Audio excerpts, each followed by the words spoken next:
On Thank and you. Nice to be here.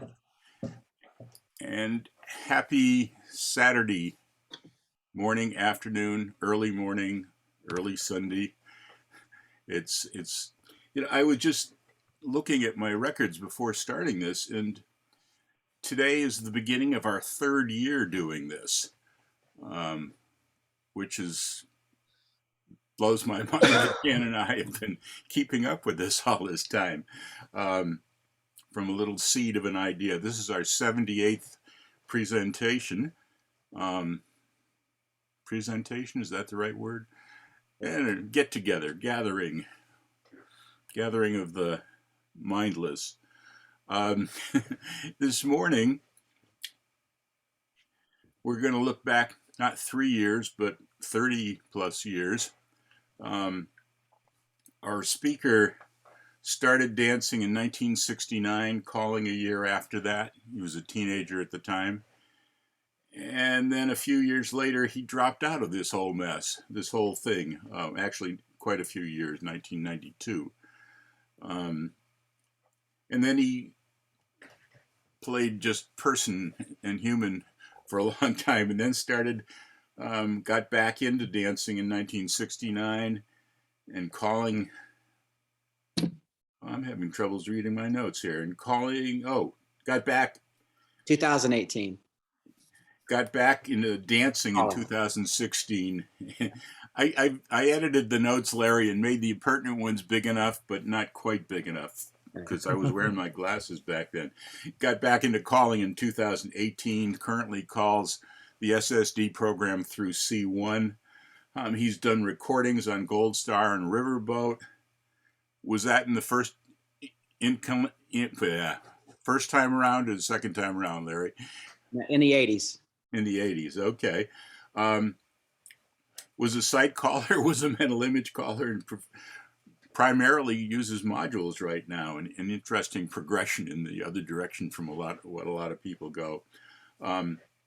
We should be thankful for him because he manages many of the square dance related Facebook groups that keep us interested in specialized areas. In addition, as far as aside from square dance calling, he worked for PV Electronics. In case you're not familiar with them, they make an awful lot of PA systems, mostly used by musicians and not callers. Worked for several music software companies. Currently living in Colorado. Also, he played jazz piano and was in a show choir group while he was in college. Was on the road for 5 years in a band, and worked in a recording studio doing arranging and production. We should use some of his talents for other stuff here. But that being done, from Chicago, let's have a big hand for Larry Marchese. Yay. Okay. Yeah. Good to be here today. So it's not often that I think way back to my beginning. One kind of interesting thing is back in '69, what we call mainstream, we had about 40 lessons for mainstream, at least in my area. And I was all of 9 years old. And I actually learned to square dance, not even stepping on the floor, because at that time, the adult groups did not allow kids to dance with them. So I literally watched the lessons, which at the time I thought these are going on forever. I didn't think they were ever going to end. And all along that time, I started mimicking the caller. So I basically learned all his phrasing, all the little patterns that he used. And I learned how he used what was later called chicken plucker. I didn't know what it was at the time, but I saw how he moved the dancers, back and forth. And then it took me a little while to figure out, how he would rotate everything and come back, and how he would use pass through. So I figured out how he used pass through, wheel and deal. He did a facing line resolve, which at the time I didn't know what that was called. But anyway, so by the time I was about 10 years old, I started calling patter for the first time. But to be honest with you, I basically just mimicked the caller, the other caller. But it enabled me to move the dancers. I just did what he did. So by the time I was 12, I was calling for a teen club that was ran by parents. And of course, then I got into high school, and I taught the square dance classes at my high school. And when I got into college, I started calling for regular groups. What at the time I called adult clubs. That's what I called those. And so I called through a lot of transition and time in the square dance world. And so I got out of the activity along with thousands of other square dancers in the 90s. There was, quite a big exodus of dancers in the 90s. And, so that was that. I got on with my music life and my software life. And so when we moved to Colorado a year before that, my wife and I started talking about returning to dancing. I had no plans to call at the time. And so I danced for a couple of years, and starting in 2016. And a couple of things happened that influenced me to get back into calling. If you want to hear that, I can tell you about that. But by 2018, I went to Caller Lab, even though I wasn't a caller yet, even though I basically remembered how to call, but I hadn't actually called for any dancers. And I came back and went to caller school, and that was the first time that I had called to dancers in about 30 years. So it was kind of a deja vu kind of moment. And so I did that, and I actually got bookings, bizarrely, at caller school. And so I actually called my first dance in June of 2018. I was a plus and mainstream caller back in the day. And one of the first things I wanted to do was learn advance, because I'd hoped to do that, but I was too busy calling in the 80s to do that. And eventually learned C1. I'm learning C2 now. But so I was going to chat about what was different, because when I came back in 2016, it was kind of like, wow, and it was the same clothes. same square dance clothes. I was kind of surprised by that a little bit, but it was basically the same kind of music, meaning boom chuck styled music. Later on, I learned that the music had expanded more than I realized, and I was happy to see that there were plenty of dancers. The first dance I went to had about 8 squares. And so I thought, oh, wow. So square dancing is doing better than I realized. When I got out of the activity in the 90s, I thought square dancing was coming to an end. But I was wrong about that. So one of the first things I was surprised about was this concept called standard applications, because we did not have that in the 70s or 80s. And so that was a curious thing. I was expecting a lot of callers to be using middle image. And I found that I couldn't find anybody hardly that was using middle image. It took me a little while to find someone else. And because I thought middle image was the greatest thing since sliced bread in the 80s. And I thought everyone was going to adopt it. I called with Don's version of middle image for about 6 years. And actually, when I started, it was a little bit comical. But if you ever want to talk about how to start in middle image and progress, I can tell you about that. But I eventually got pretty good at it. But it was very limited in the beginnings, but I really enjoyed that. The level of square dancing was lower than I was accustomed to when I came back in 2016. I was surprised, that everything was essentially one positional. This is in the U.S. I noticed a bunch of calls that were missing, and I was shocked that there weren't any new calls. I just thought surely in 30 years, there would be new calls because back in the 80s, we were looking at new calls all the time. But interesting when Chain Down the Line was added, in the mid 80s, I didn't realize that was going to be basically the last new call added to mainstream. And a matter of fact, at that time, there were numerous calls in mainstream like Fan the Top, Peel the Top, that eventually got moved to plus. And Cross Trail Through was still as late as 80, 88 was still, part of the mainstream program. And yeah, so they were missing calls, and there weren't any new calls. And so I was quite surprised at that. I found mainstream lessons at 20 weeks, and I was shocked at that. And initially it was like, wow, teaching mainstream in 20 weeks. And so that really surprised me. I noticed that dancers didn't dance on the beat very much. And there was no shuffle step anymore, which is something we had that we used in the 70s and 80s. Most of the dancers danced on the beat. When we taught classes, we focused on that.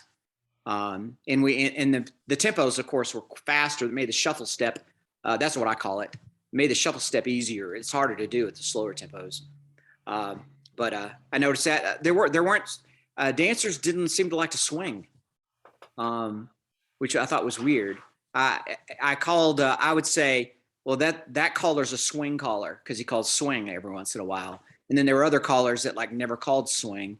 And then the callers that called swing, the dancers wouldn't swing. And I just thought that was so weird, from when I came back. I noticed that there were, back when I got in 2018, when I started coming back to calling, I was shocked at how many record producers there were, how many like options there were. And because maybe there were that many in the 70s and 80s, but I just remember mostly, smaller group of producers. And I found that Caller Lab was dramatically different. Caller Lab was so different in the 80s than the way it is today.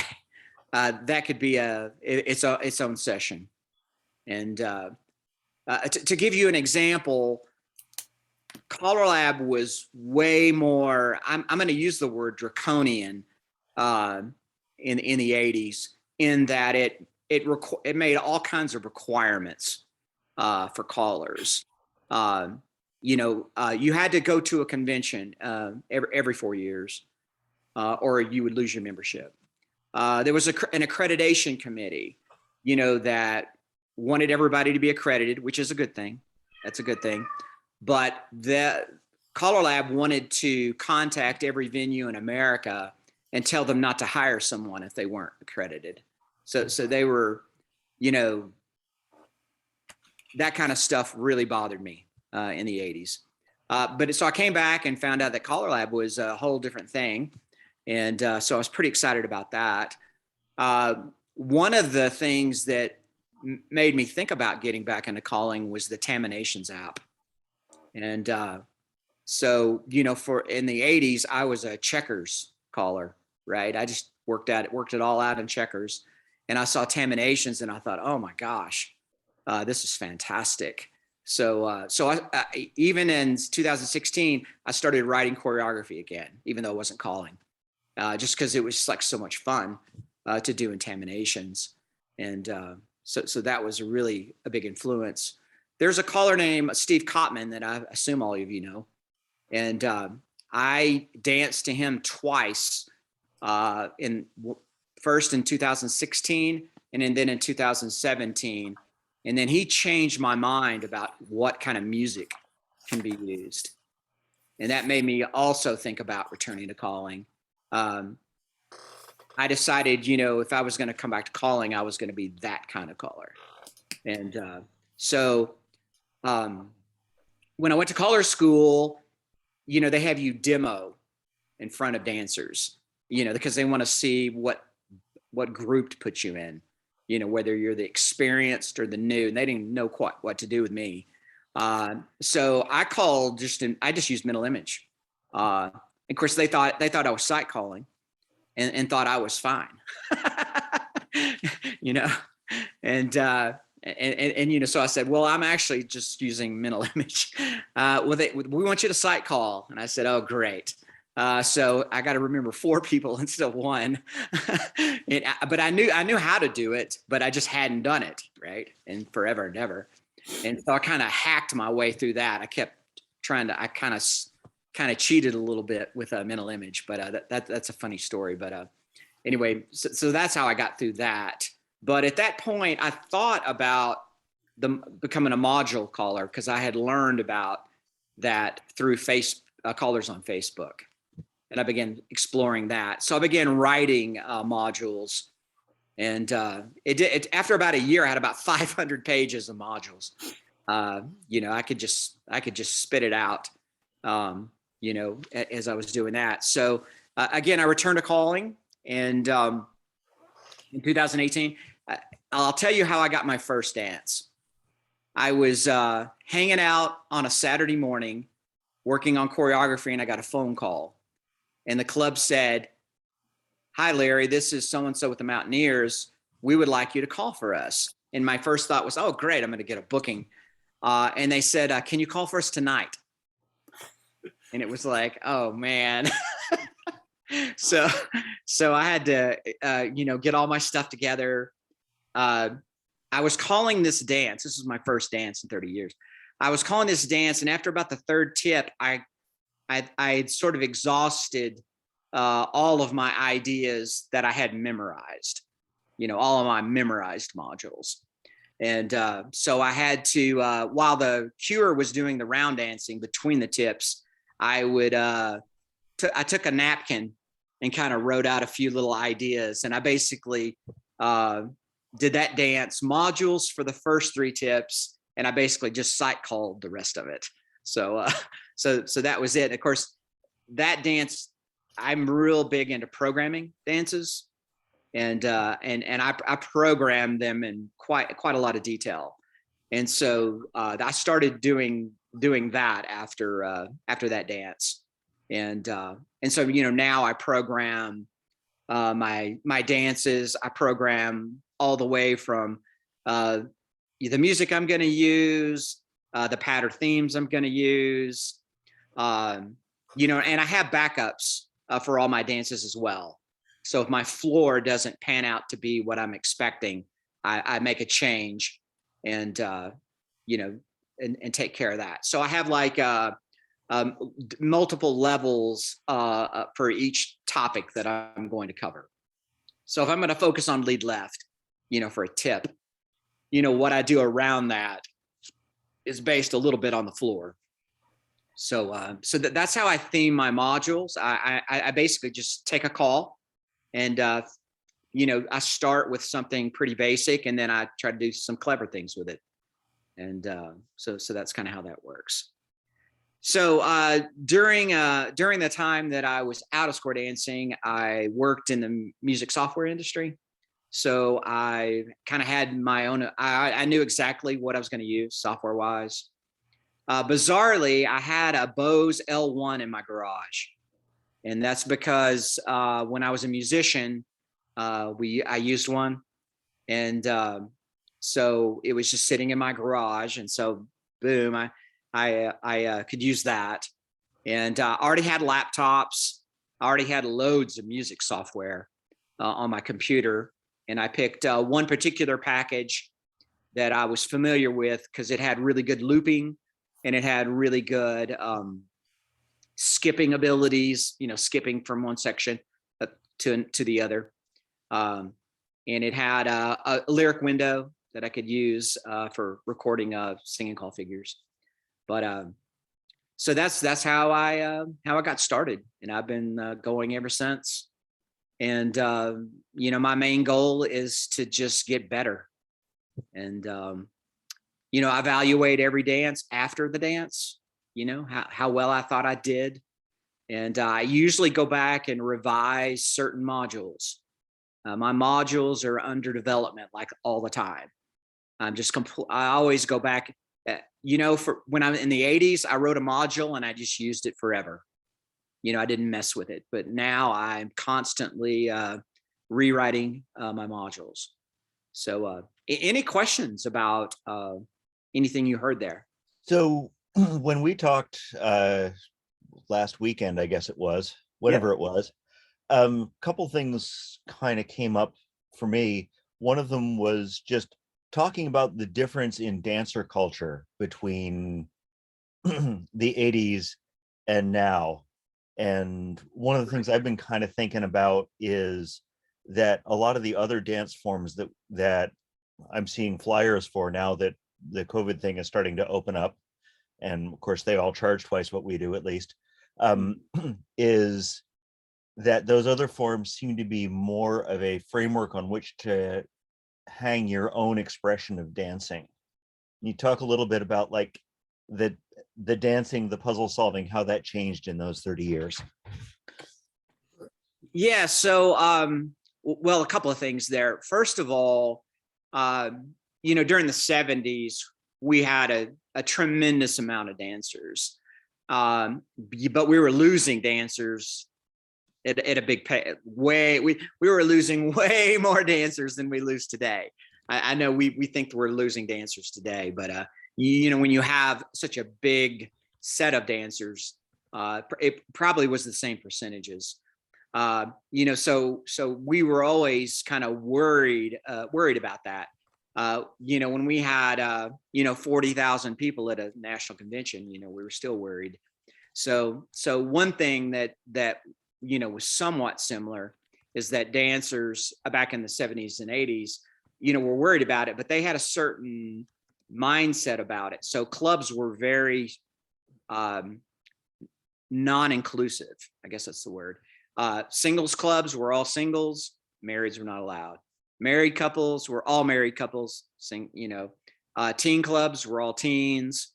You name it. There were other groups. Everybody was very strict about who they allowed at their dances, and it affected attitudes as well.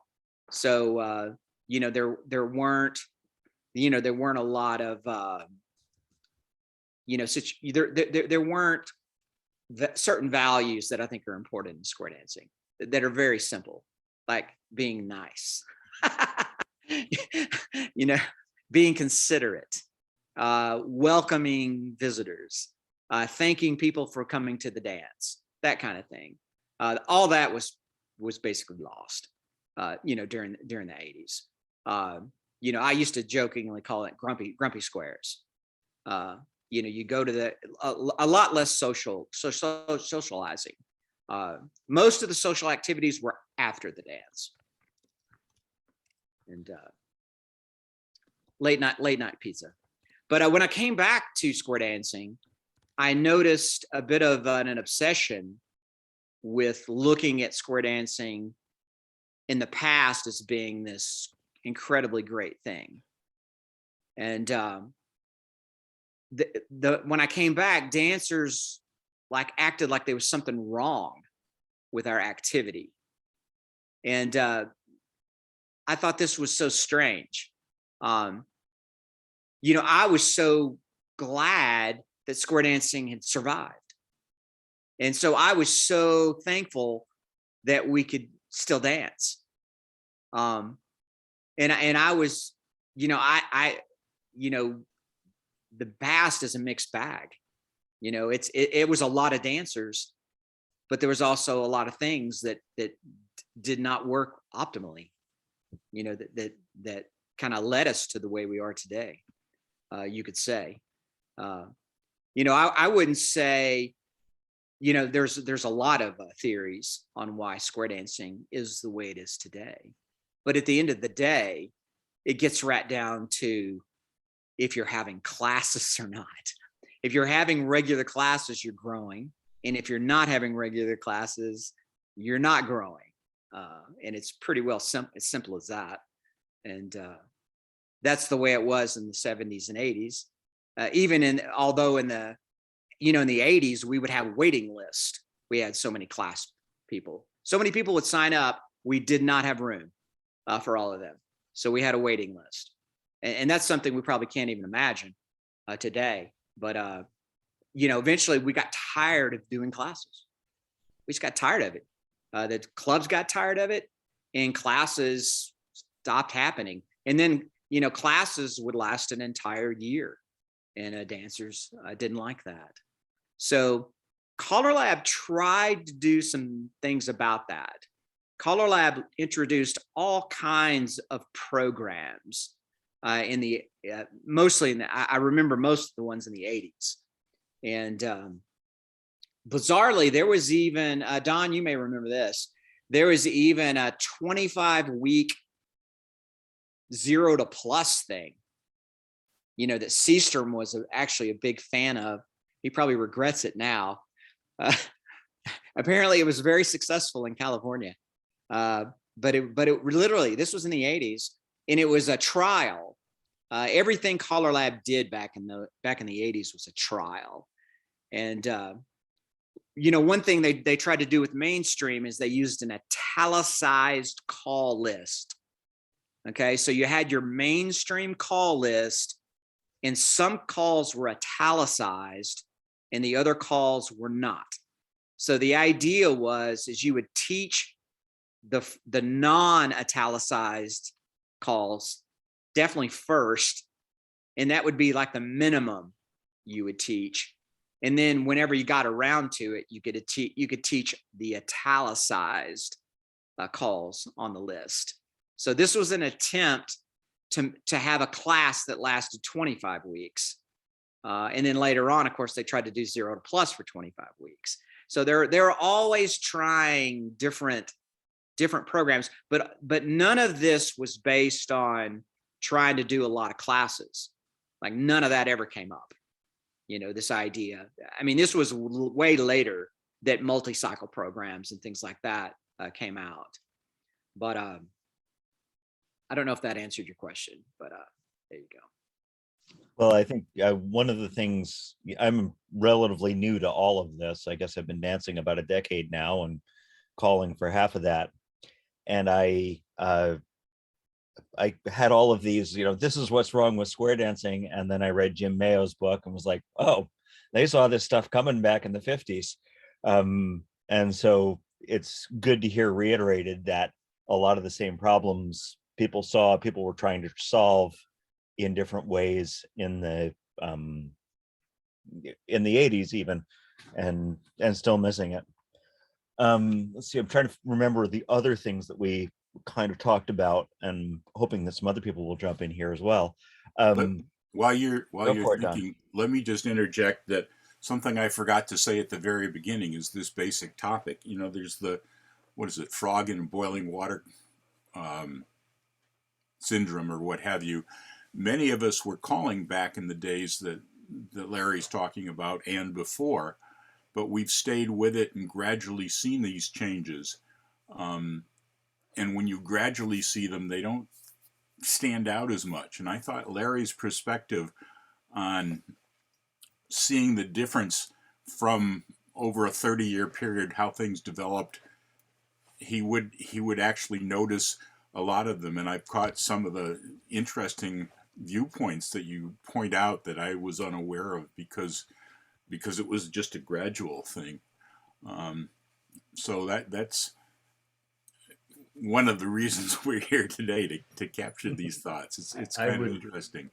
I would agree with you, Don. One of the ways of looking at it, which I'm actually very impressed that you've got the cojones to say some of the things you did, Larry, and well done, is the growth of watching your own children. And then if you're a grandparent, seeing your grandkids once a year, seeing how fast your kids grow, you don't notice it, but seeing how fast your grandkids grow when you see them once a year, that's what square dancing is. Only you're looking at it from, you see them, once every 20 years. That's a big difference. And it's like watching your kids play and then seeing them as adults trying to raise their own kids. That's the difference that you're expanding on.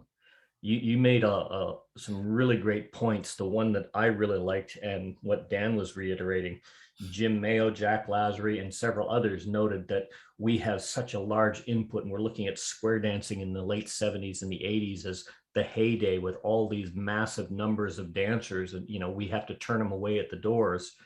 And when we got classes of 100 dancers and we graduate 5 squares, we look, oh, we graduated 5 squares and new dancers this year. Our club's growing.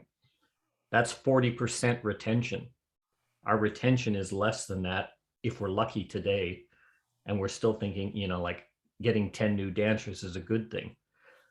The only thing that I saw that is really that we've lost as opposed to gained in a lot of the things that have developed is the social aspect. You mentioned the shuffle step, the dancing, the after parties, all those other kinds of things, which are the binding glue.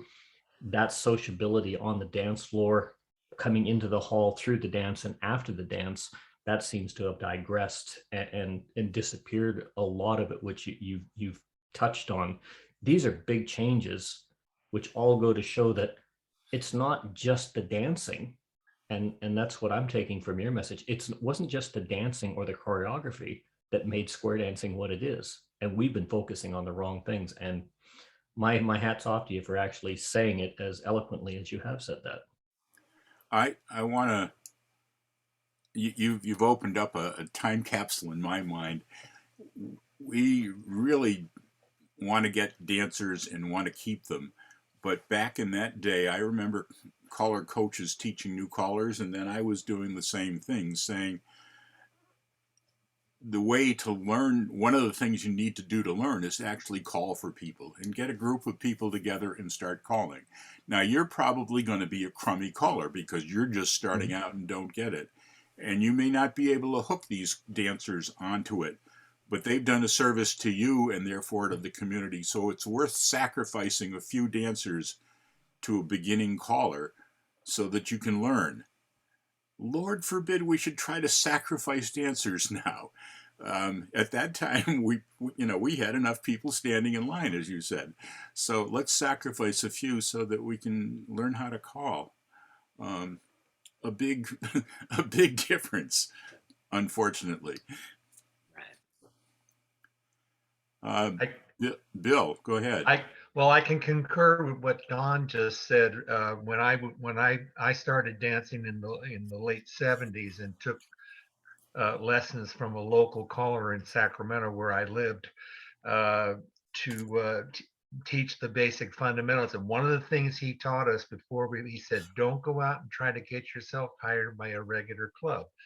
You're new, you're green, you're going to make mistakes, and dancers had a habit of remembering that. He said, and I quote, he said, go out and get a bunch of people together and that don't know that you don't know what you're doing, and to go from there. And I did that was, and I stopped calling back in late 2015 due to a leg accident. And now I can't do, but I want to keep involved with things. So I'm hearing what Larry is saying, and I totally can agree with things. One of the problems we had back in the 80s was we only did recruitment for new dancers in the summertime. Then September came around and we're like the ostrich, put our head in the sand for 9 months and then do the whole thing over again. So we weren't recruiting newer, younger dancers, and our older dancers were getting older. And it was the start. It was a small trickle of a leak then, and then now it's become even worse. That's all. Bill, you brought up a memory of mine. Is I had a guy come up to me at a dance and he says, I want to apologize to you. And I said, okay, for what? And he said, I danced to you 20 years ago, 30 years, I can't remember what it was. And I remember the dance he was talking about. It was some local caller asked me to do a dance at his, and it was, 20, 30 squares was a big thing. And this guy said to me, you were terrible. And so for 20 years, I've been telling everybody, don't go to Don Beck dances because they're terrible. I apologize because this was a great dance now. So yeah, don't, like Bill said, don't get hired at a big club when you're not ready for it. And I remember that dance was an off night as it was, but but I was probably still green and terrible. Clark?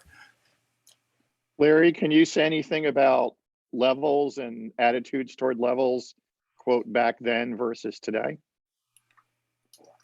Well, those times were formative in a way. I mean, the A1 and A2 programs, were just getting formed, I guess, around 85 to 89, something like that. The timing list were eventually done. We actually had a timing committee back then, if you remember that. And, Dick Ledger was running that for a long time. And then some other people took it over after that. And from the Collar Lab perspective, it was all about C1 and C2. And it's kind of interesting. I wasn't involved in challenge dancing back then like I am now. So I don't really know the inside stories, but I remember the challenge groups basically kind of keeping to themselves. Ed Foote was like the head of the committee, forever, it seemed like, for like 10 years or something. And then John Marshall was interesting. He was really heavy into the advanced side of things, at least in the 80s. But I don't know, personally, and in my group, I had a goal of learning advanced. I thought it was a great thing. And I wanted to learn it, but I was too busy calling, every week to ever block out enough time to take lessons. And so when I came back to square dancing, one of the first things I did was sign up for an A class. And then as soon as I finished that, I signed up for I did a C1 blast, and now I'm doing a C2 blast this year, because the big secret that no one realizes is the higher the program, the more fun it is. But that's like a secret.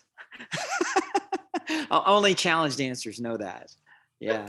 So I'm to always be impressed honest, if I lived close to you, I would want to be in your experimental group, because I think that would be the most fun of all.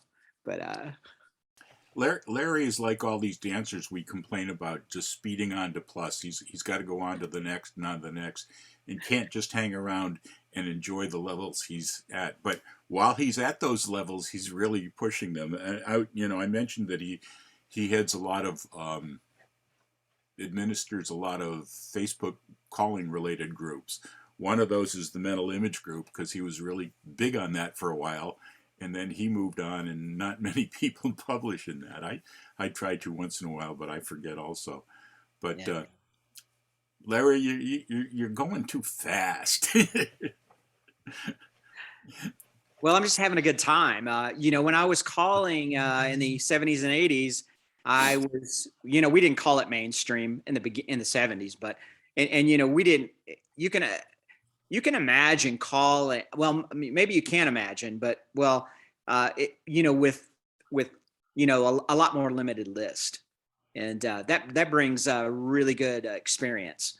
Recycle didn't even come out until like about 74 or 75, something like that. And the other interesting thing is this idea of learning to call by mimicking another caller. And I thought long and hard about that. I kind of wondered if that was even possible if you're not like a really young, like can you do that as an adult? But like figuring out choreography by watching a caller teach a class, that's a curious. But I guess if you were a highly visual learner, that might be a way to do it.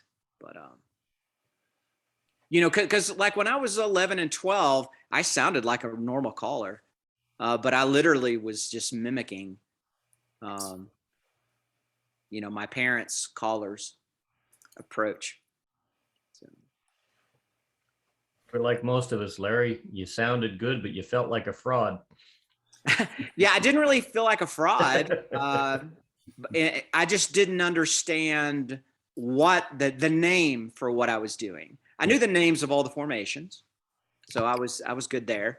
but I didn't know what chicken. I knew what chicken plucker was, but I didn't know the name chicken plucker. In other words, I knew how I was moving the dancers. And of course, I was very limited on my Allen man position knowledge, and yeah. So mental image, oh my gosh, taught me so much that, and I'm not even calling mental image. Well, not very much anyway.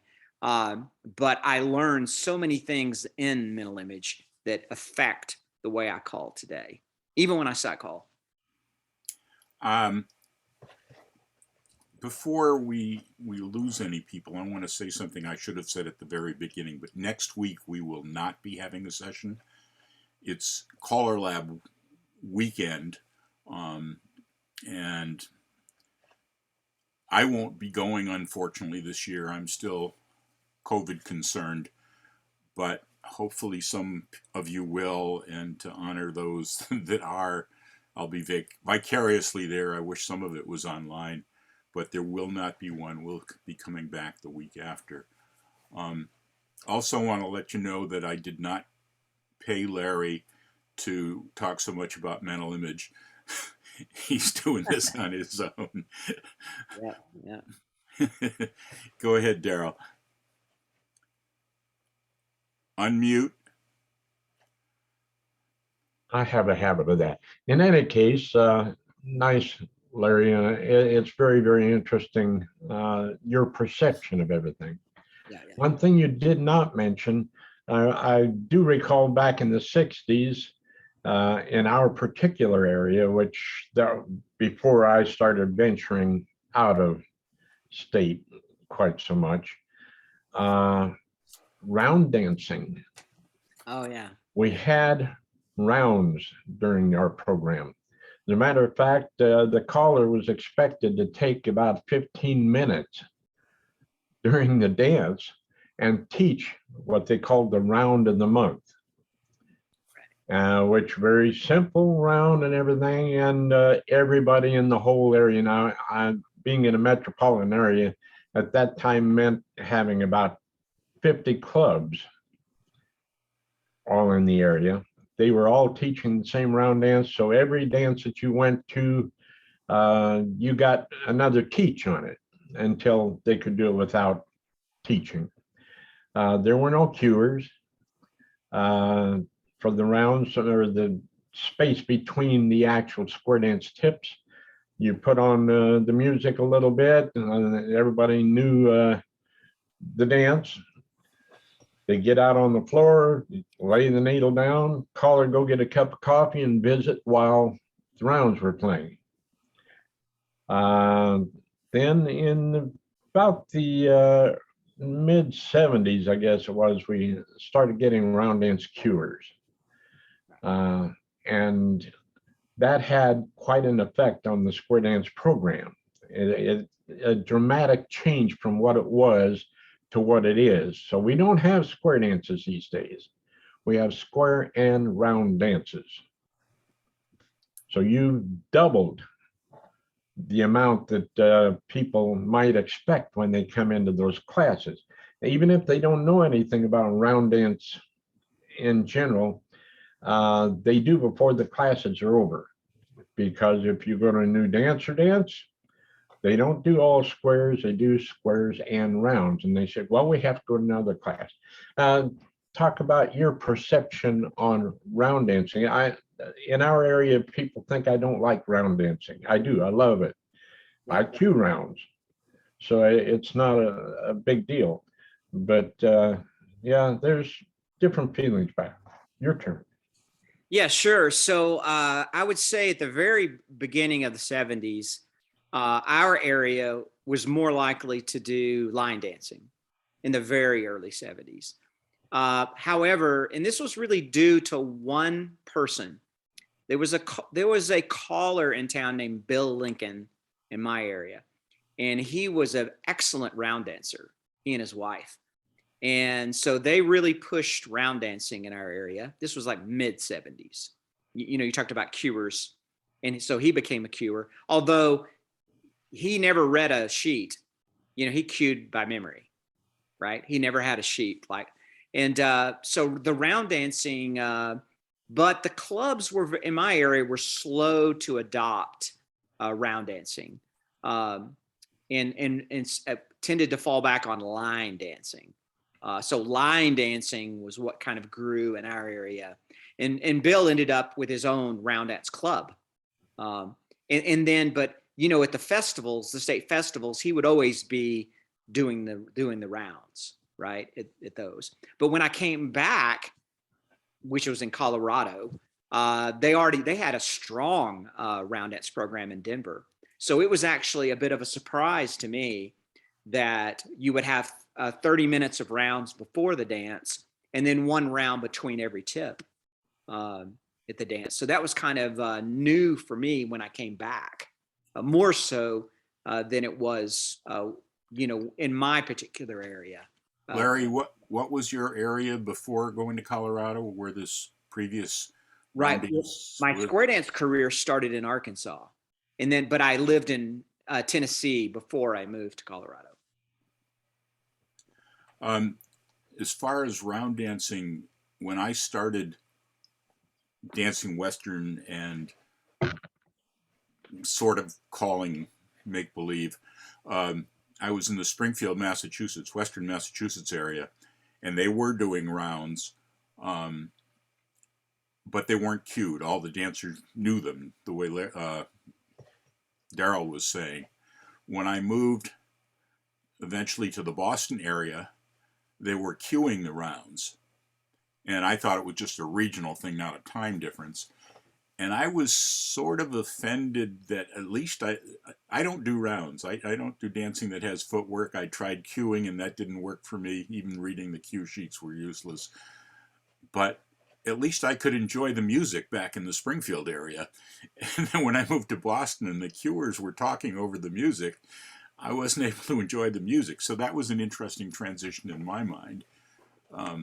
Years later, when I really got into choreography and singing calls and all that other stuff, I didn't, and not liking rounds, I didn't see much use for the rounds.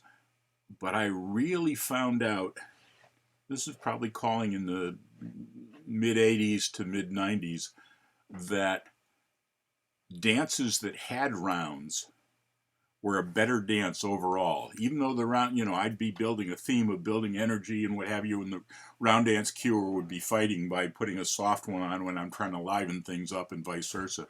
I found that dances with round dances just had a better feel.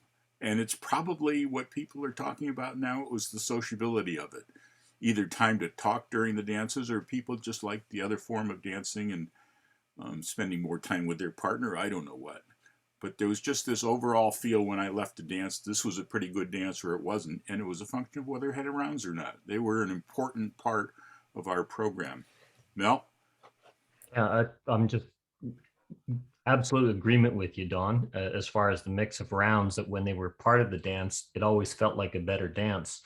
Two of the cuers that I knew, one Bob Moffat, who didn't cue very much, but another one Dietmar Krieg in Germany, they would, whenever a dance was scheduled and they would be cueing in at the filler rounds in the tip 2 for 2, they would always structure and program the dance, what the caller wanted the flow of the dance, and they would program their rounds at the phase level according with the music, so that the whole dance was structured and they worked together. It wasn't just a separate thing and they were filling in the blanks, and they always made for very interesting dances. The other thing that I noted a big change when I moved back from Europe was it was the first big dance I went to, and what they had was a list of songs. I had never seen that before, because all you had was, you know, it's a mainstream square dance, phase 3 plus 2 rounds, or phase 3 plus 2, and that would say the 2 movements that are the plus 2 for that evening. And that's it. And you never knew what song was coming. You never knew what the tempo, you know, what the beat was, what the theme of the music or anything else was. And the round dance cuer would hash cue the first one and then cue the round that everybody would know. Like, you know, if you were doing pearly shells, you'd have stuff with the Tamara and it'd be hash cued, and then you'd do pearly shells or things like that. It was a much better dance experience overall when they worked together. And I saw that as a loss when I came back to North America, especially when you just had this list of songs. I never knew what these songs were, and I didn't know what the phases were. They eventually started putting the phases with the songs, but they just had a song list, and it was phase 1, phase 2, phase 4, phase 5, phase 2. They just put the name of the song up in it, and they expected everybody to know it. I didn't know that. I tried coordinating with a cuer once, or once or twice, and it just didn't work. But we managed to run our our show the way we wanted. And we're doing a time capsule here of differences in time sections. Maybe we should do a continental capsule sometime, because I think we're seeing more with these international Zoom sessions, which is great.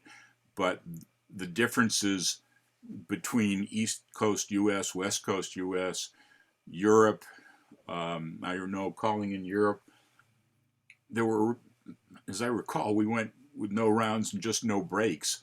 And it was pretty tiring for the caller to get things ready for the next tip. I see at least 3 Europeans smiling. It's a different show.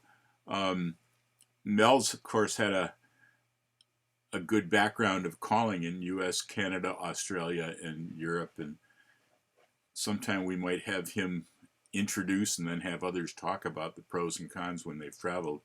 Daryl, I'm sure you've done a lot of traveling, but we're getting off topic here. I'm just trying to, Clark, go for it. So, Larry, you mentioned that one of the changes is it seemed to you there weren't as many record producers in the older days as now. My bet is that's probably due to digital music, computers, the ability of people to create their own music, and you can publish it without having to press records. You also mentioned that the music had changed a bit, especially when you went to some Steve Cottman dances and you liked what you heard. Could you say a little more about maybe the old music, and which maybe we're all familiar with, boom chuck, et cetera, and what you've encountered now that you like and are trying to emulate? Yeah, sure. So, locally, I thought most of the square dance music was relatively standard. And so in 2016, I had lived in Tennessee for 15 years, but never square danced there. So I hopped on a plane and flew back to Tennessee to go to the Tennessee State Convention. I just wanted to check it out. I thought, I lived here for 15 years and never went there, right? And so Cottman, he lives there. He lives where they had the convention. And so he's calling, and he used like regular music, like music you get from iTunes and Amazon. And, when I was in square dancing in the 70s and 80s, that never really occurred to me. It's funny, I used music that was available back then sometimes. And I could have done that, but it never occurred to me. And so it just like opened my mind. I just thought, oh my gosh, wow, I could use all this different music, that I never dreamed of. And also Steve used music with lyrics, with the words, like regular tunes. And you could hear him perfectly fine. Like there was no problem at all hearing every single word he said. And so it just changed my whole thinking. I thought, wow, if I call again, I'm going to do that. So it excited me. And I went, wow, this is cool. And so I thought, if I do, I was always doing this. If I return to calling, I did that a lot for a couple of years. And I was just kind of thinking about how I would do it. If I come back to call, I don't want to be the kind of caller I was in the 80s, because I have notebooks with all the different get outs, that I wrote, with a pen in a notebook. I had all my old material, and I wanted to be a better caller than I was in the 80s. Does that make sense? I had to think long and hard about it. and kind of quantify what I actually wanted to be better at. You know, Cool. it's one thing to just say, I want to be better, but you actually have to think about, you know, what you want to do. And I can give you an example if you guys want to hear it. But, you know, like when I came back, I noticed all the singing call figures were the same ones, you know, that we used, like that we had like in the 70s and 80s. And I thought, what is with that? I mean, we can't come up with better singing calls. So I started writing singing call figures. And so I wrote about 200 of them initially, you know, just to kind of get me started. And then I went back and did the timing on them, which is reverse. I should have done it. I did it backwards. And, you know, some were too long. So I got rid of that. I actually rewrote those later. And then I started, I got this idea. I noticed people there was like traffic jams during singing calls because some people didn't want to promenade all the way around. So if the caller, you know, started the swing and promenade a little bit before home, they literally would just stop. They'd rather stand there and do nothing. And so I thought, well, I can take care of that. I'm just going to start all my singing call figures right after home. So they would literally have to back up. Now, advanced and challenge dancers will back up. No problem. But mainstream dancers generally don't back up. Neither do plus dancers, right? So I started the promenade after home. And then I actually got rid of the swings during the figures and left them in the opener, break, and closer. But I just got rid of the swings and I moved you right into a promenade. And so then I had to figure out, you know, a lot of different ways because it gets boring. I had to find a lot of different ways to get into promenades. And I've come up with 32 ways so far. 32 ways to get into a promenade. But so that's how my, you know, that's my perception of making my singing call figures better. That's how I sort of quantified it over time. We're close enough to the hour, so I think I'm going to do the official thing to just want to get in a couple of announcements, and then I got a couple of questions for some of you. But the hour, as usual, went by pretty quickly. I want to thank all of you for coming. Thank you for your questions. Got to work on the rest of you that haven't questioned yet, but we'll get you guys to talk somehow too. Want to thank Dan, who just came back, for what he's done, like in setting this up electronically, and what he will do by posting the video, and Mark for putting a composite place for all the videos, which is kind of, I keep forgetting to thank you, Mark. I especially want to thank Larry for preparing some ideas and doing. Let's hear it for Larry Marchese, and it was a good perspective to hear some of that stuff. I do want to repeat that next week, because of Caller Lab, we will not be having a session.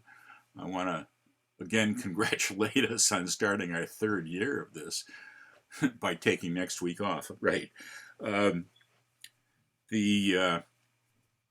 You've mentioned Steve Cottman a couple of times.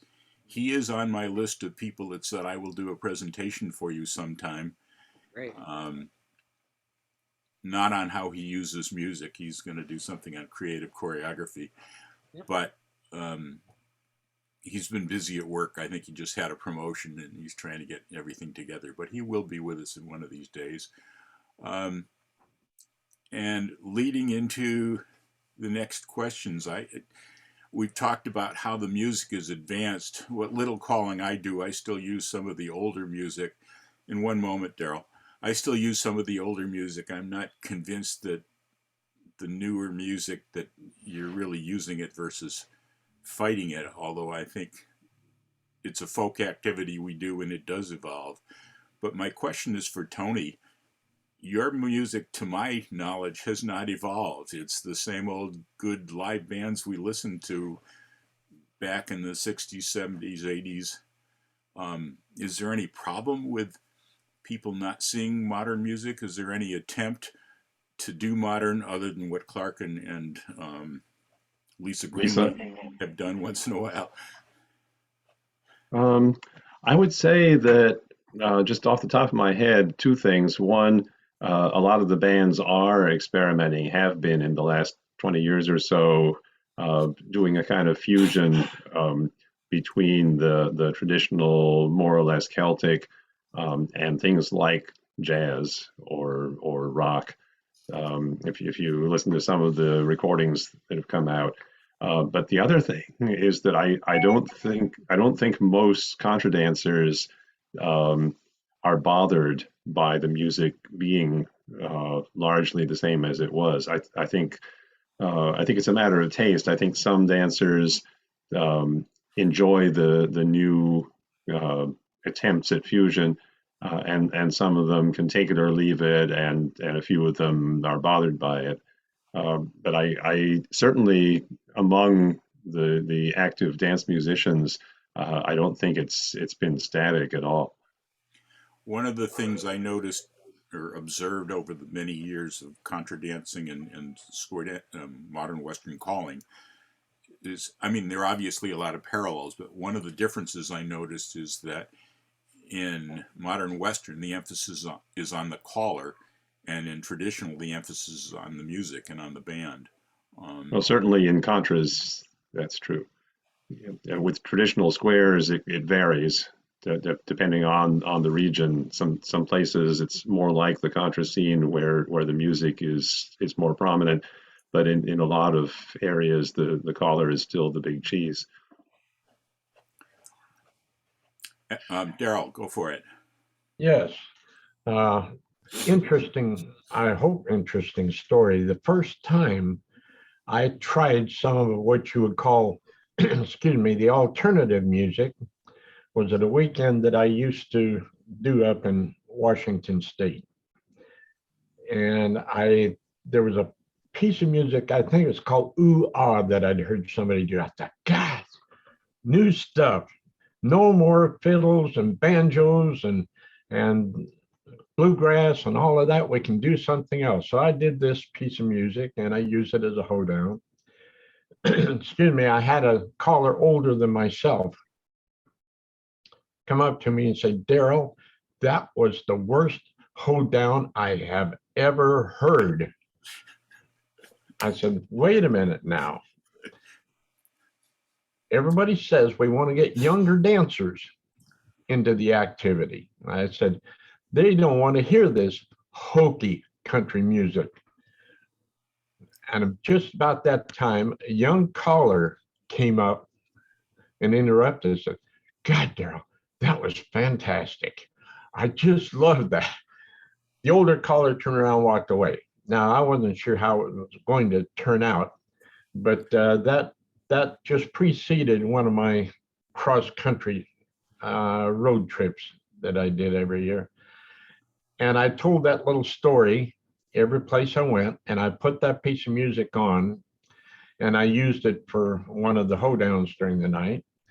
And at the end of every time that I did it after that, yeah, everybody loved it. It was a mindset, and it didn't take much change of mindset just like that. But I will say something about the alternative music as opposed to what you say is the boom chuck or the 2/4 rhythm. No matter what music that you're going to use, you're still going to use 2/4 rhythm for the delivery. That's important. Not only for the pronunciation and timing of the calls, but if you're not going to use the music to make the dancer's footfall proper, you need to use a delivery to do that. Enhance the music, basically.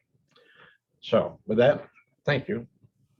Thanks, Daryl. Bill, go ahead. I wanted to kind of elaborate a little more on what Daryl was saying. It's also important as a caller, you need to, if you're going to use a piece of alternative music that may have vocals involved with it too, that he or she needs to have the voice to get over those, because you can't turn the voice down. You turn the voice down on the music, it turns the music down too. So you got to be able to, to have the projection to get over that piece of music. Like I used to use a piece of music. It was a song done by Jennifer Lopez called "Waiting for Tonight." Got a wonderful opening and stuff there, but it got and the voice. If for example, for a female caller, Jennifer Lopez has what you would call a soprano or a higher voice. If you, as the female caller, has a higher octave voice, it's going to tend to blend together. So you got to find music with the vocal that is lower than your audio that you put out. Otherwise, you're going to the dancers are going to get your voice confused with the vocal from the record. I've done a lot of experimentation. I started off just if I was going to use regular music that I found instrumental versions. A lot of artists have instrumental copies on iTunes. And so I didn't have any voices initially. And then I experimented with lady voices since my voice is so different from that. And that seemed to work out fine. And after I was a little nervous about it, but I decided to try one pattern with a male singer that had a voice in my range. And that actually worked out okay because the texture of my voice is different. And I think also, there's a lot more to it than just throw the music on there and start calling. So I noticed, I have to admit, I watched what Steve does. And I got my cues from both phrasing, like how to phrase the pattern with this kind of music, and the type of music that might work. But anyway, so it's still, I'm still testing tunes. I find tunes that sound, I think they're going to be great, and they're not, so I can them. I have a tune that I don't think's going to be that great. I try it and it goes over great. So I have a mixed bag. Constantly, I have a retired folder in my music software, and I just drop tunes in my retired file when I come to the decision that it's just not working well for square dancing. My big thing, and I don't hear too much what people are using with modern music, is the thought of we talk about using music.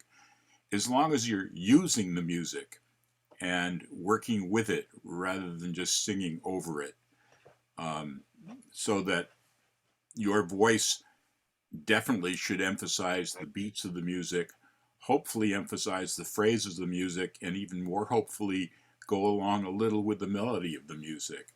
And people don't always do that, what little I've heard on YouTube these last few years. I've had the opportunity on occasion to work with some contrabands, a local one called the Flying Elbows, with Tony's group at one point or another. And as far as the patter, I just tell them I want any kind of a, 4/4, any kind of a reel type of thing. And I just listen for the melody and go along with it on the patter. I had the rare opportunity when one local band canceled to use a local steel drum calypso band, and I worked with them. And they ask you, I tell them what rhythm and what tempo I want, and then I could go work with them. It was quite a blast. They had fun, I did. But as long as you work with the music instead of against it, and maybe we'll have somebody that can, one of these times, if you can recommend somebody who can talk about how properly to use it and how not to, and explain it well, that would be a great thing. I've had a couple of callers say we'll talk about using music, but haven't really come up with any kind of a program on that yet. Funny, Don, you made me think about my I'd say third or fourth year of calling. I went down to a dance in the Bay Area, and afterwards we went we had a after party of sorts at a local country music bar place, and I walked in, and all the dancers says, "Oh, there's a caller here," and there's a live band. So I walk up to the band and they look at me like, well, what do we do? I said, do you know the song Mountain Dew? And they said, yeah. Start that and keep playing it until I tell you to stop. And, and finally, when I got through the finishing up to finish up the square, I just turned back and looked at the band and said, okay, that's it. But it was like, oh. I think Tony's I got it. saw, let's see. Then I saw Tony, and then I saw Clark. Oh, was it I Mel? think Mel had his hand up before me. I think it was Mel. Yeah, there's somebody was before that. Go for it. It was just a real stress. And Don, you've hit the nail on the head with a lot of the music coming out. There is a lot of really good music that's being released. There's a lot of real crap music that's being released for square dancing. The issue is not so much the music. Anything that's got that good beat, either a 2/4 or 4/4 beat that goes with it, or it's embedded into the melody line, is usable.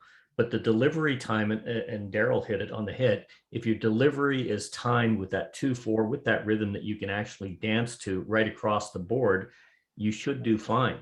But there's a lot of music that is out there, and it's the greatest piece of music, and it sounds like absolute garbage when it's poorly delivered. And then there's really, really good callers that can take an average or a mediocre piece of music and make a really good delivery because they make it their own. Music is not what sells square dancing. The performance that you give is what sells square dancing. And we focus too much on getting this new stuff in, getting something from Beyonce or whoever the band flavor of 2022 is. Their music is like anybody else's music. And what's popular is music from the 1940s, the 1950s, and 1960s. You put on Tears on My Pillow or Ghost Riders in the Sky, that's 1940s music. It's as popular today as it was then if it's delivered right. And if somebody wants to make a singing call out of Miley Cyrus's Wrecking Ball and changes that to a 2/4 delivery, if they're good, they could probably do it. And if everybody likes a song, great. And if they're good and if they're a bad caller, but it's a great piece of music, it's going to sound like crap and nobody will like it. That's what they remember, not the music. They remember the experience. As I said before, in Western, the emphasis is more on the caller. In traditional, it's more on the band. Yeah. I mean, you don't see ballet keeping up with modern music, or maybe you do. I just don't watch it. And the last point I was making, somebody had made the comment about music with the lyrics. That is one of the most horrendous things, that if a caller does not know how to use the music properly, and they'll play a singing call they've taken a record, they may have modified it on one of these music programs to turn it into a singing call. They got the lyrics in the background, or a patter call with the lyrics in the background with a strong melody line. It is one of the worst things ever to dance to if that caller does not have the force of delivery to make that a good product. So if you can't do it, avoid it. I do like the fact that current record producers, when they produce a thing, they can do several keys and several with and without background chorus singing along, etc. Tony, you've been waiting patiently. Yeah, thank you.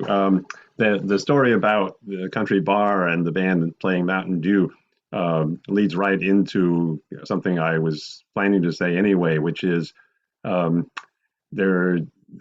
although contra dancing is on the downswing from where it was 20 years ago, I think. It's a generational thing, I think. People go where they know their friends are going to be, and people tend to make friends with people their own age. So I'm sure it's the same with modern squares, that it's hard to get the next generation interested unless you get a whole clump of them interested at once. But although contra dancing has been on a downswing, there is a whole very loose network of old-time square dances in about a dozen cities and college towns around the U.S., which has grown up in the last 20, 30 years. It's all live music. It grew out of the old-time string band network, and it's almost all young people, and I mean really young, like 20s, maybe early 30s, and some late teens. And they love the fiddles and the banjos and the old time. You know, it's not even bluegrass; it's pre-bluegrass, and the halls are just packed. I went to one in the Bay Area where they must have had 50 people in a room that might have held 30 comfortably. And at the other end of the scale, you've got the DC Square Dance, which is held in a big church, and they get 200-300 people every month. And it's, you know, the music is the hit parade of 100 or 150 years ago, and the kids love it. Wow, it's nice to see that one phase is people are learning about and growing. Interesting. Um, who was next? Was it Clark? Did you have? Yeah. You just had a finger, not Sure. a whole hand. Go ahead. So if I were to talk about two things that you'd be surprised, one would be singing calls. So I won't talk about that since I don't sing. And the other one would be round dancing, because in general, I don't round dance. But we've hit earlier on some round dancing stuff, and I wanted to go back to that and give you a story. This is going to be focused on tech squares.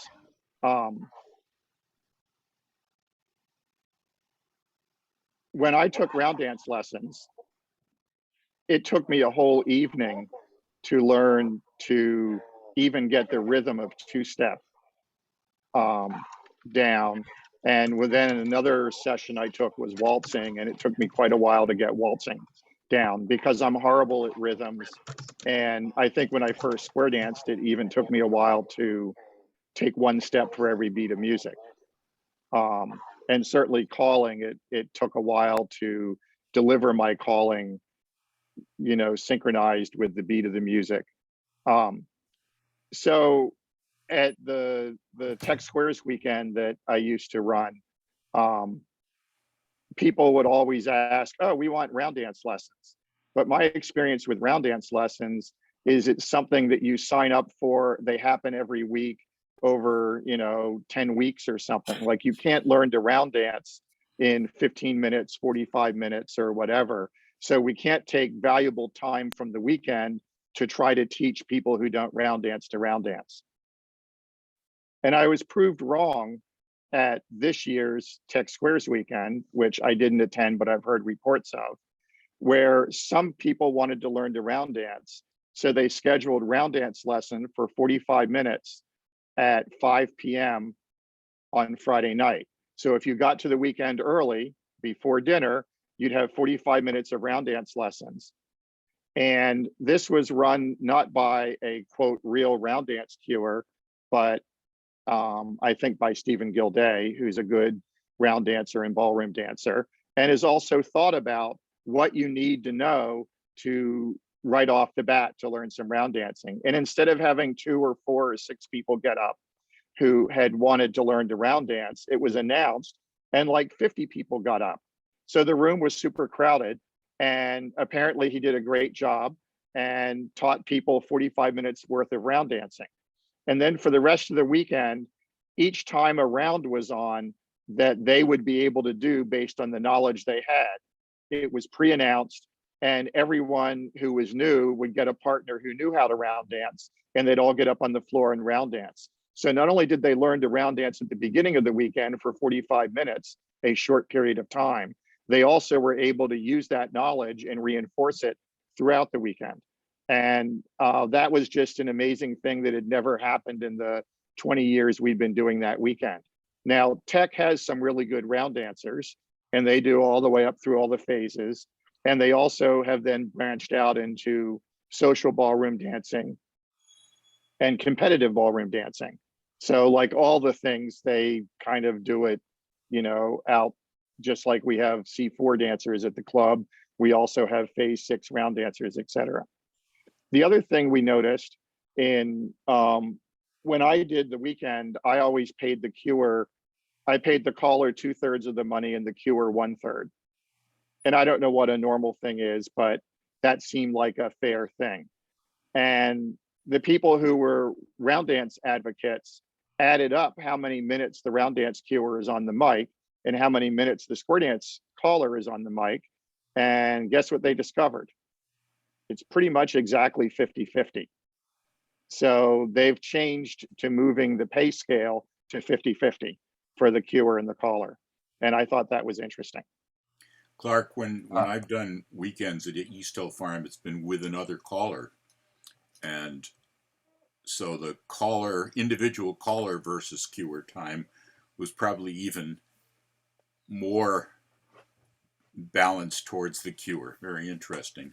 You mentioned Stephen Gilday, which is somebody that is an excellent ballroom dancer, an excellent round dancer, and now we hear an excellent analyzer of what basics can be taught in 45 minutes of round dancing. He's also an excellent C4 dancer, a very talented and wonderful man. Clark, do you think there would be something we could get Stephen to join us on one of these things and talk about his view from as a dancer for many, many years? Has he ever done one of the amateur nights at I don't know if I've heard him call. Tech runs an amateur night once a year where just anyone can get up and call, and both amateur calling and amateur cueing. Yeah, it's a good question. Yeah, maybe I'll contact him. yeah, I think contacting him would be worth it. I see Chris has his hand up. Oh, I was going to say about the well, first of all, just to finish off with Steve, I think that'd be cool to have him on. I don't think he's ever done any of the amateur night things. He certainly has helped with walkthroughs and things. And there's another guy in the club, as I'm sure you know, Andy Latto, who's really promoting the round dancing, and I think he does a bunch of the teaching and stuff too. Anyway, yeah, a bunch of those, and Andy is also a C4, longtime C4 dancer and all that too. So, but in terms of the pay on a weekend like that, I would expect that the caller would just have a fee that they want, basically, that they would negotiate. From if you're sitting down on the payer side and you're trying to figure out how to apportion the money, it seems like a tricky calculation to me, because now this may show my horrible ignorance of round dance cueing. The statement I'm about to say here could be massively offensive and ignorant, but I'm gonna throw it out there because I kind of think it might be true, at least some of the time. The number of the amount of time on the mic is not necessarily the amount of work that the person is putting into it, because the round dance cuer is delivering rounds that they've memorized and that are sort of in their package, whereas the caller, at least at some weekends, not all weekends, and maybe not even most weekends, I don't know, but certainly at challenge weekends, the caller is expected to prepare an incredible amount of new material that quite likely they'll never get to reuse, because the dance is going to be put on tapes, and it won't be new material once they've anywhere in the country once they've called it. And you can spend, as I'm sure Clark will tell you, hundreds of hours preparing just for one weekend. And so so in terms of the amount of hours that you're paying a person, it's not necessarily just what's there. But basically, I would just expect it wouldn't be an apportionment kind of thing as much as just the caller says, how many people do you think are coming? I want X. Clark, I mean, Chris, I think you're talking as far as preparing more of challenge weekends than plus A1, etc. But I also heard, when there was also this controversy about callers' fees versus cuer fees, that the callers have, and again, I may be offending people, but have spent a lot more time learning their craft than was necessary by round dance cuers. But I don't want to hear any contradictions of that. Brad, I was just wondering, Yeah, wake up. We've mentioned Stephen Gilday. He's now in the Bay Area. Have you run into him at all? You're in the Bay Area, aren't you? You're muted. You're still muted. Much better. There we go. Yeah, who is that again? Stephen Gilday. No, that he's, doesn't. He's an active dancer. Okay. Works, I believe, for Google right now. But He's a contra dancer too, you know. yeah, that too. He just is a dancer and really good at all aspects. And a good person. And yeah, no, I don't think I've met him, but if he's Google, he's probably down the other end of the Bay Area for me. So that could be. I know the Bay Area is a large area, but when you live in Massachusetts, when you live in Massachusetts, it's all one thing. I did spend a couple years in and out of Alameda, so I am familiar with it, but yeah, on a ship. Anyone we haven't heard from yet? And we've been off topic for quite a while, but so what? That's what we do. Gug, you've been very quiet this time.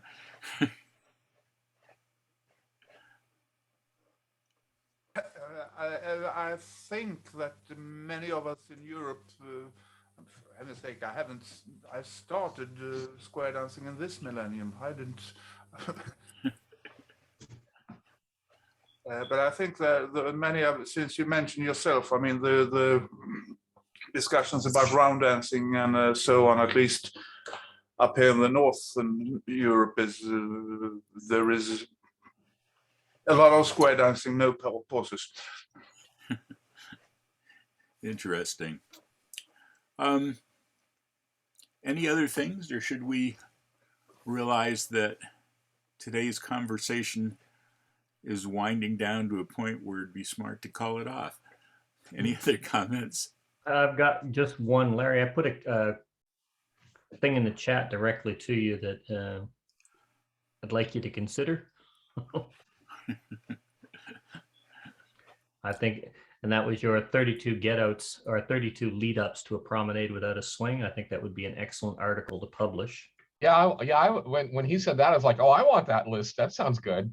It's not so much that too, but I think it is something that is like, we've had a lot of sessions about the importance of the swing. I think you capsulized it beautifully. Yes, it is part of what we do if you are going to use it, but your setups into the promenade, leading into the promenade from the right-hand quadrant, et cetera, et cetera. I think that would be an excellent article to be written up, and it's one I would happily get to Barry to say, publish this, it's worth it. Yeah, I'd love someone to look at my 32 and say, wow, I've got 10 more. That's exactly what I'm looking at. So then I would have 42. It's an aspect of what we all talk about, but nobody's actually taken the time to write it down. It was like the session that you had the other day with the what is it? Everybody's talked about it, but I think Ed was talking about it. Everybody's talked about it, but nobody's ever written it down. Jack Lazary's comments. Can't even remember what it was now. I typed it out, but I can't remember what it is now. Larry, one of my comments that I was going to mention, and I think I won't, is, I'll pose the comment, but I won't ask you to elaborate, is how the heck do you memorize 800 modules and then pull them out when you need them? But that's a place for another story here. The short answer is study them. Before, I program my dances in advance in a lot of detail. Like I pick out all the modules that I'm going to use for the dance, and then I study them. And then as a backup, I put them on my phone. Okay. So if I'm calling along and I'm starting to forget the module, I do what I call the glance technique. I glance down at my phone and go, oh yeah.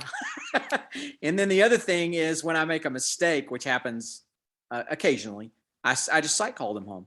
So it's my system is kind of a hodgepodge. So Have any callers ever used prompters like they do? yeah, I thought about a teleprompter, but that would probably create a bad habit. So staring at the teleprompter too much. How about that? Well, and Mark uses karaoke software to script out his singing call figures, and I've got a video queued up that I've half watched on that. And I've thought about putting those features into Square Desk, where you could tag more for friends who queue rather than for callers, but so that you can tag individual words with flash this at this point in the playlist to kind of keep things right at sync. I haven't done it yet because it's not something that I particularly want yet, but something I'm thinking about. I think you all are working too hard. I just gave up resolving for Lent. Hey, I'd say resolving is the easy part. By far, that's the easy part. The hard part is just moving the dancers smoothly, and with good timing, and those are the things that I primarily work on. Well, I definitely, whenever I say remake the square, I have them go slowly and not rush to get there and not bump into people. Right. Well, I found this fascinating because I danced in the 70s and 80s and then took 30 years off and came back about 6 years ago. And I found there was quite a difference in the social aspect of the dancing and stuff like that. And it was nice to hear somebody else's perspective on it. So thank you. And to Larry's comment about getting the club to welcome people as they came in the door. A couple years ago, my wife was out of town and I was taking voice lessons. So I figured I'd go down to local karaoke night at the dive bar near me. And by the time I got in the door, run the gauntlet of the people smoking outside, and got through the door, I'm pretty sure 5 people had said hello to me. And when I think about the culture of the club that I am, the clubs that I am trying to cultivate, that's what I aspire to. Dan, were these people that knew you, or were they just in general friendly? They were in general friendly and welcoming me into their community. They were nice. Yeah, you would not believe the power of just inviting people to your dance. They will come to your dance. If you face to face invite them to come to your dance, they will come to your dance. It's as simple as that. And you welcome them when they come in the door, and you thank them for coming to the dance, either during the dance or at the end. Just very normal courtesy goes a long way. When this was just before college, 4 of us and a driver were going on a 1-week canoe trip. And the 4 of us, I guess it was a mob support, but we got to waving at everybody out of the car window as we were driving. There's 3 or 4 hours to get there. And it's amazing how many people waved back. I don't think I would do it alone, but there was a mob mentality of the 4 of us, and there was an awful lot of waving and smiling, and people would just respond to that. And I'm sure, I've seen little kids drive by and wave at me, and it brings a smile to my face too. Being friendly doesn't hurt. Yeah, you'd be surprised. There's many clubs where dancers don't experience that. And there's other things too that you can do, like just make sure solo dancers get to dance, and make sure they're not left out, and to talk to dancers throughout your dance between the tips. So Brad, here's some suggestions for you to program into Taminations. is people smiling once in a while and saying thank you. Never mind. No. you do so much already. Yeah.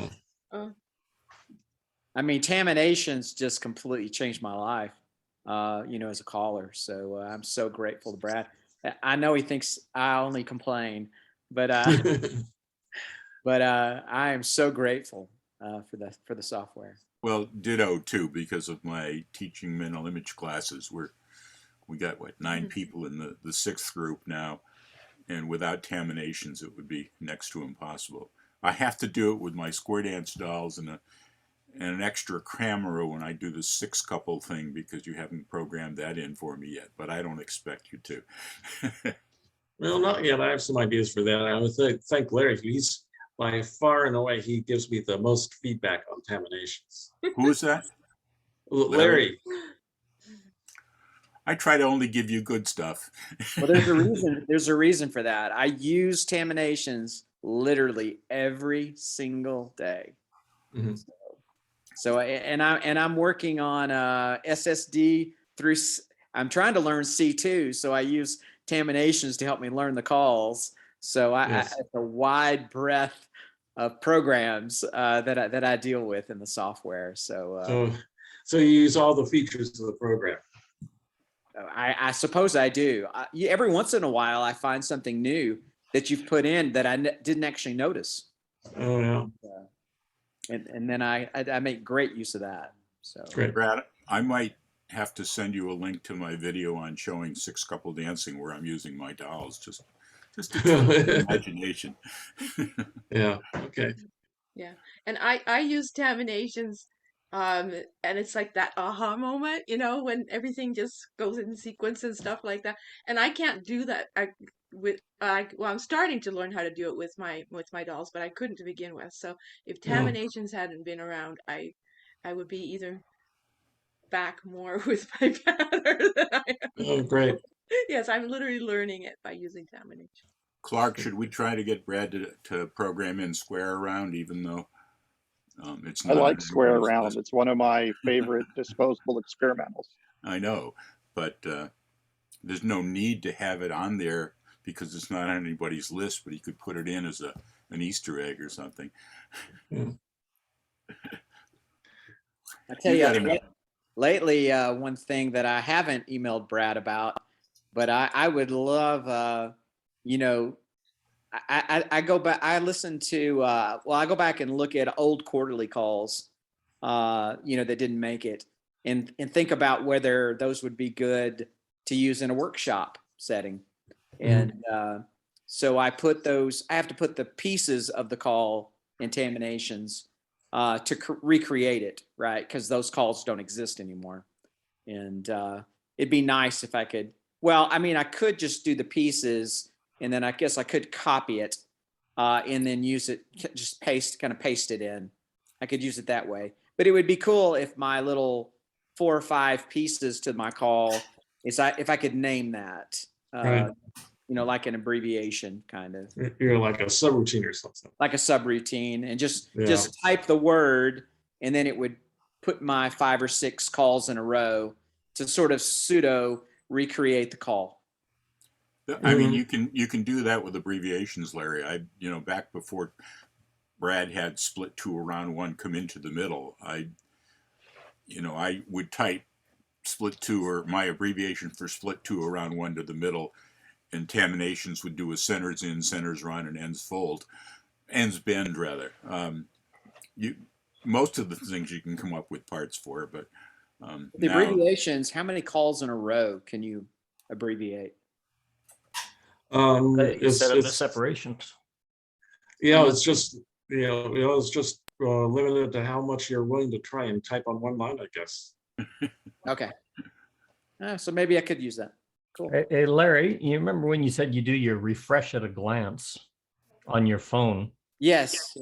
Yeah. Man, so your phone is sitting down there over on the side on the table and whatnot? No, I'm holding it in my hand. Oh, okay. I was just going, man, you got to have really good eyesight.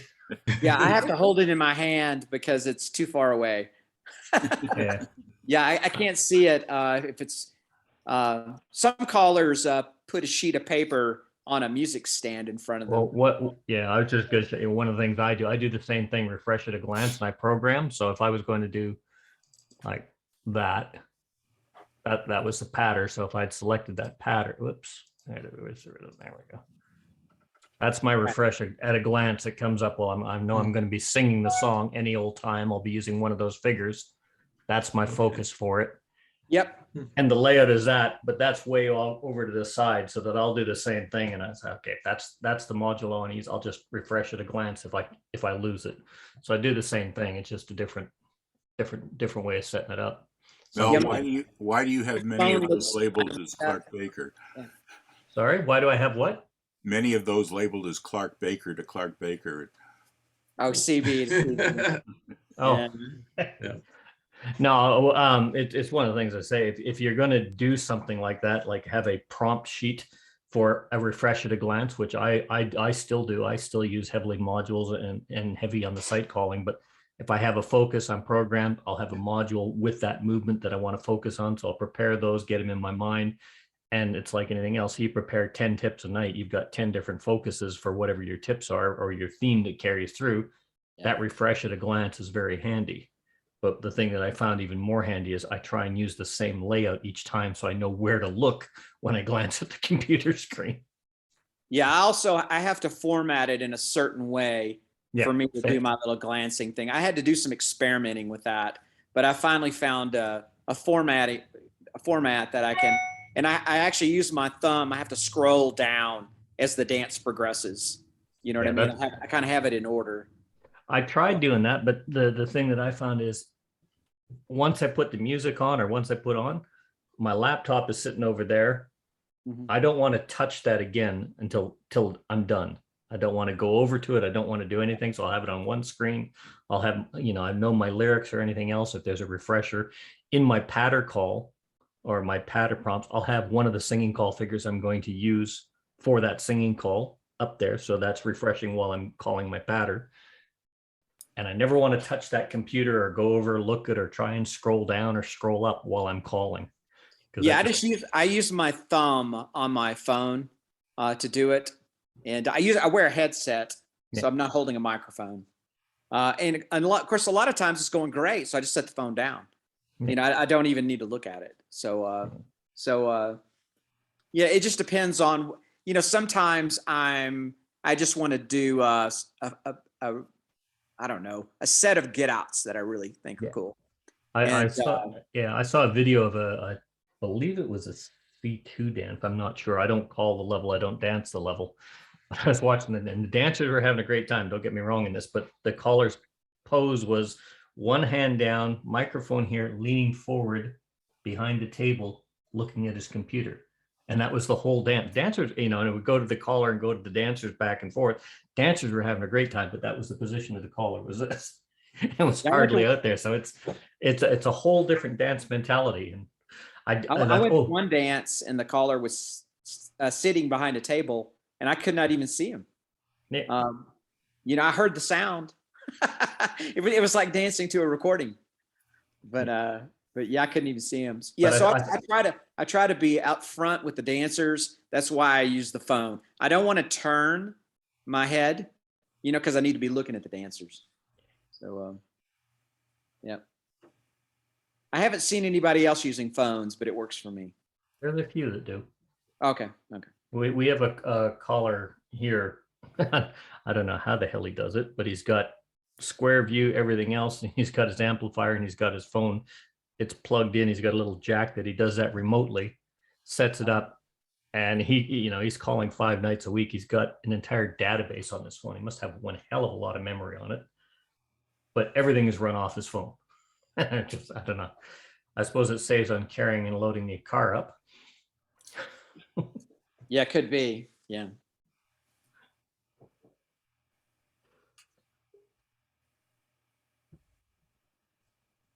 Does that silence mean we're done? Could be. We're not going to be on next week either for Caller Lab and Easter. So it's. Oh, so you're missing 2 weeks because of Easter also. That's the weekend after. Oh, is it? Yeah, I think we're gonna do a 2-week gap. Yeah. Let everybody have the long Easter weekend. I haven't even considered that. Dan and I should talk. 1 week at a time, planning ahead. But Color Lab is always the Monday, Tuesday, Wednesday before the Easter weekend. And here in Australia is the national convention is the Easter weekend. So we're going to break for 2.